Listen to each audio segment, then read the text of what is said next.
Gareth Evans की film havoc देखने के बाद मेरा द डे 3 के लिए एक्साइटमेंट और भी ज्यादा बढ़ गया है। सच में अगर आप एक्शन जॉनर के फैन हैं तो ये हफ्ता आपके लिए किसी ट्रीट से कम नहीं है। पहले हमें वीक हीरो सीजन 2 देखने को मिला और अब ये फिल्म जिसके एड्रेनालिन से भरे एक्शन सीक्वेंस और जबरदस्त हिंसा स्क्रीन पर एक अलग ही लेवल का इम्पैक्ट छोड़ते हैं। फिल्म का एग्जीक्यूशन काफी टाइट है और जिस तरह का रॉ और इंटेंस एक्सपीरियंस ये देना चाहती थी, उसमें ये पूरी तरह सफल रहती है। टॉम हार्डी अपने किरदार में बेहद शानदार लगते हैं और उनके कैरेक्टर का थोड़ा सा पागलपन और टूट चुका मानसिक हाल फिल्म की पूरी कहानी को और ज्यादा इंटेंस बना देता है। तो चलिए, बिना ज्यादा समय गंवाए जल्दी से जानते हैं कि इस फिल्म की पूरी कहानी में आखिर क्या होता है। और अगर आपको ऐसे ही मूवी एक्सप्लेन वीडियो पसंद आते हैं, तो मूवी डिकोड चैनल को सब्सक्राइब जरूर करें और वीडियो को लाइक और शेयर करना बिल्कुल मत भूलिएगा। लेकिन आगे बढ़ने से पहले एक बड़ा स्पॉइलर वार्निंग, क्योंकि अब हम फिल्म की पूरी कहानी खोलने वाले हैं। फिल्म की शुरुआत एक छोटे से क्रिमिनल गैंग से होती है, जिसमें चार्ली, मिया, जॉनी और वेस शामिल होते हैं। ये लोग वॉशिंग मशीन के एक पूरे बैच को चुरा लेते हैं, लेकिन असल में उन मशीनों के अंदर छुपा होता है कोकेन का बड़ा शिपमेंट।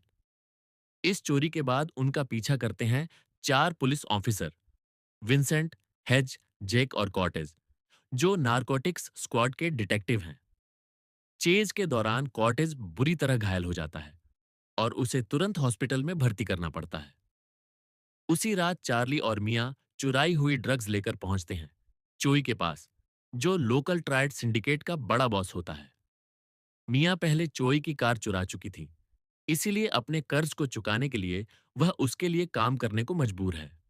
लेकिन जैसे ही ड्रग्स की डील शुरू होती है, तभी तीन नकाबपोश हमलावर अचानक वहां घुस आते हैं और चोई और उसके कई आदमियों को गोलियों से भून देते हैं।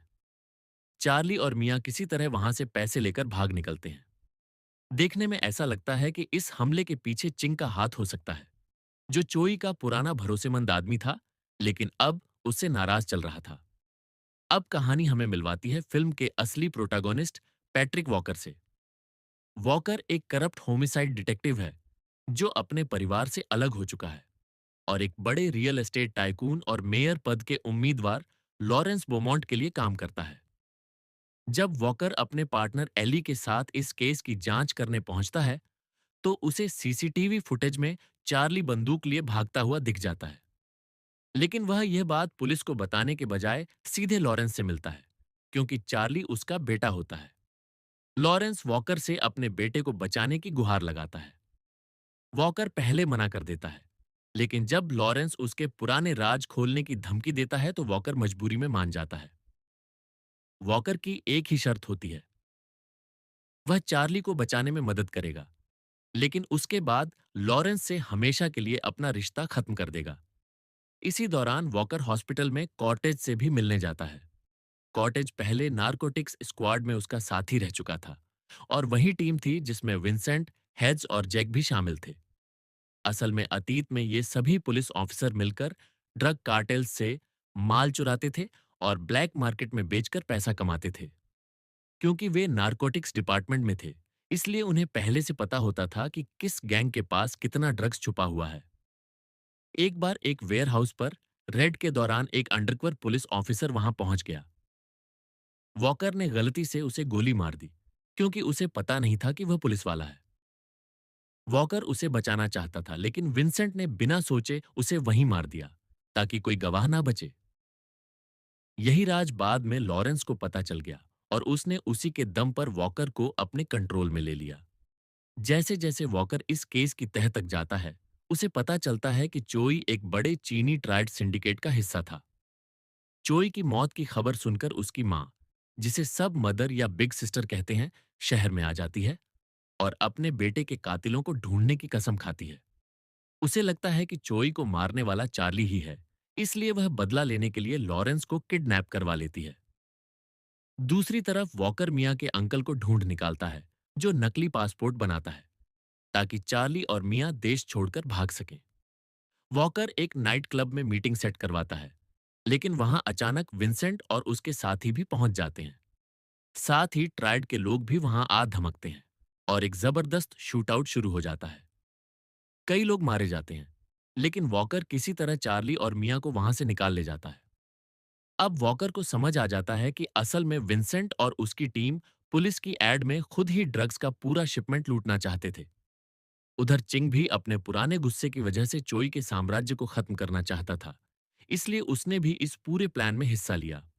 आखिरकार कहानी एक बड़े क्लाइमैक्स की ओर बढ़ती है, जहां ट्रायड के लोग वॉकर, चार्ली और मिया पर हमला कर देते हैं। एक भयंकर लड़ाई के बाद चार्ली और मिया पकड़ लिए जाते हैं। तभी एली वहां पहुंचती है और सच सामने आने लगता है कि असली अपराधी विंसेंट और उसके साथी हैं। लड़ाई के दौरान लॉरेंस अपने बेटे को बचाने के लिए खुद गोली खा लेता है और चार्ली की बाहों में दम तोड़ देता है। इसके बाद विंसेंट ड्रग्स लेकर भागने की कोशिश करता है, लेकिन वॉकर उसका पीछा करता है। दोनों के बीच एक अंतिम मुकाबला होता है, जहां दोनों एक दूसरे को गोली मारते हैं, लेकिन आखिर में वॉकर विंसेंट को खत्म कर देता है। जब पुलिस वहां पहुंचती है तो एली चार्ली और मिया को भागने का मौका दे देती है। वॉकर अब अपने किए हुए पापों का एहसास करता है। उसे समझ आता है कि उसने अपने परिवार को खो दिया और शायद वह उनके प्यार के लायक भी नहीं था। फिल्म के आखिर में चार्ली और मिया एक नई जिंदगी की उम्मीद में वहां से भाग जाते हैं, शायद मैक्सिको की ओर। और अगर आगे चलकर हैवक 2 बनती है, तो हो सकता है कि कहानी में ट्रायड और माफिया दोनों उनके पीछे पड़ जाएं और एक बार फिर हमें गैरेथ इवांस के स्टाइल का जबरदस्त एक्शन देखने को मिले। तो दोस्तों, अगर आपने हैवक देखी है तो कमेंट में जरूर बताइए कि आपको ये फिल्म कैसी लगी। और ऐसी ही फिल्मों की कहानी समझने के लिए मूवी डिकोड को सब्सक्राइब करना मत भूलिए।